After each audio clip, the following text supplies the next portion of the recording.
പിന്നീടാണ് കൊച്ചി സ്വദേശി ഇടപ്പള്ളി സ്വദേശി കൊല്ലപ്പെട്ടു എന്ന വിവരം കൂടി വന്ന. സ്നേഹ, കേൾക്കാമെങ്കിൽ നേരത്തെ ഞാൻ ചോദിച്ചത് ഈ സർക്കാർ, കേന്ദ്ര സംസ്ഥാന സർക്കാരുകളുടെ സംവിധാനങ്ങൾ ഏതരത്തിലാണ് ബന്ധുക്കളെ കാര്യങ്ങൾ അറിയിച്ചിരിക്കുന്നത്, എങ്ങനെയാണ് അവിടെ ആ വീട്ടിലെ ഒരു ഏകോപനം, സർക്കാർ സംവിധാനങ്ങളുടെ ഇടപെടൽ ഏതരത്തിലാണ്, മൃതദേഹം എത്തിക്കുന്നതുമായി ബന്ധപ്പെട്ട് എന്തെങ്കിലും വ്യക്തത ഇപ്പോൾ ഉണ്ടായിട്ടുണ്ടോ?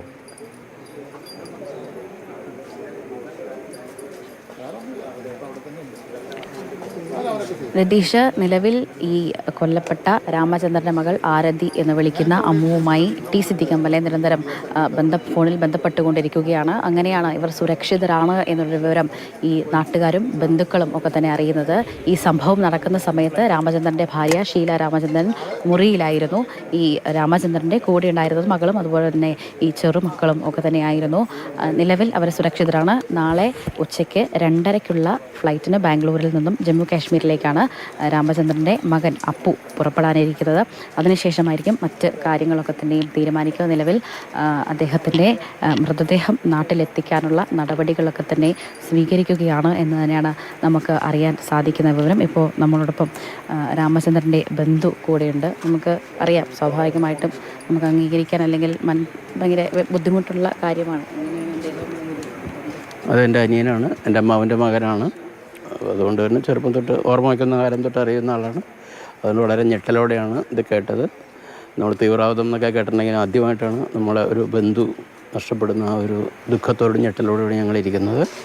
2 ദിവസം വളരെ സന്തോഷമായിട്ട് കുടുംബമായിട്ട് കാശ്മീർ പോയിട്ട് വരാമെന്ന് പറഞ്ഞിരുന്നു. അപ്പോൾ ശരി, സന്തോഷം, അടിച്ചു പൊളിച്ച് പോകാമെന്നൊക്കെ പറഞ്ഞു വിട്ടാണ്. പക്ഷേ ദുഃഖവാർത്ത വളരെ സന്തോഷം. ഭാഗ്യം എന്താണെന്ന് വെച്ചാൽ ഭാര്യയ്ക്കും മക്കൾക്കും ഒന്നും പറ്റിയിട്ടില്ല എന്നുള്ളതാണ്. 2 കുട്ടികളെയും കൊണ്ട് മോള് ഓടി എന്ന് കേട്ടോ, കാട്ടിലേക്ക് ഓടിപ്പോയി, അങ്ങനെ രക്ഷപ്പെട്ടു. അദ്ദേഹത്തിൻ്റെ ഭാര്യ അവരുടെ ആരോഗ്യനിലയെക്കുറിച്ചൊക്കെ ആരോഗ്യനില, അവരൊരു ഹാർട്ട് ബൈപ്പാസ് സർജറി കഴിഞ്ഞ ആളാണ്.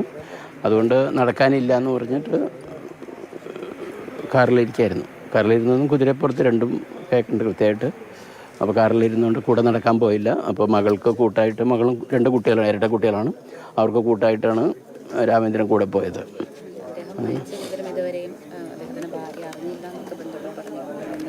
ശരിയാണ്, ഭാര്യയോട് പറഞ്ഞിട്ടില്ല. ഭാര്യ ബൈപ്പാസ് സർജറി കഴിഞ്ഞ കാരണം പറഞ്ഞിട്ടില്ല. ആസ്പത്രിയിലാണ് വെടിയേറ്റ് എന്ന് പറയുന്ന ശബ്ദമൊക്കെ കേൾക്കാമല്ലോ. അപ്പോൾ ആസ്പത്രിയിലാണ് എന്ന് പറഞ്ഞിട്ടുള്ളത്. അപ്പോൾ ബോഡി കൊണ്ടുവരാനായിട്ട് ശ്രീനഗർ മെഡിക്കൽ കോളേജിലാണ് കൊണ്ടുവന്നിട്ടുണ്ട്. ഇനിയിപ്പോൾ കൊണ്ടുവരാനുള്ള കാര്യങ്ങളൊക്കെ മകളായിട്ട് ബന്ധപ്പെട്ടിരുന്നു. അല്ല, അവൾ പറഞ്ഞു വളരെ പെട്ടെന്ന് തന്നെ പോലീസും പട്ടാളമൊക്കെ പെട്ടെന്ന് വന്നു, ആൾക്കാരെ പെട്ടെന്ന് മാറ്റി. ഹെലികോപ്റ്ററിലൊക്കെ കംപ്ലീറ്റ് സർവൈലൻസ് ആയിരുന്നു. ഇപ്പം നിയന്ത്രണത്തിലായി ഏരിയ. പക്ഷേ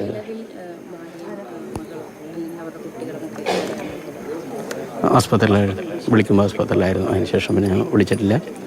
അപ്പോൾ ബോഡി കിട്ട് ബാക്കിയുള്ള അറേഞ്ച്മെൻറ്റ് സർക്കാരിൻ്റെ ഫോർമാലിറ്റിക്ക് ശേഷം കൊണ്ടുവരുന്ന കേട്ടത്. അത്രയും മകനിപ്പോൾ അങ്ങോട്ട് പുറപ്പെട്ടിട്ടുണ്ട് ശ്രീനഗറിലേക്ക്. ബാംഗ്ലൂരിൽ നിന്ന് ഫ്ലൈറ്റ് കയറിപ്പോയി.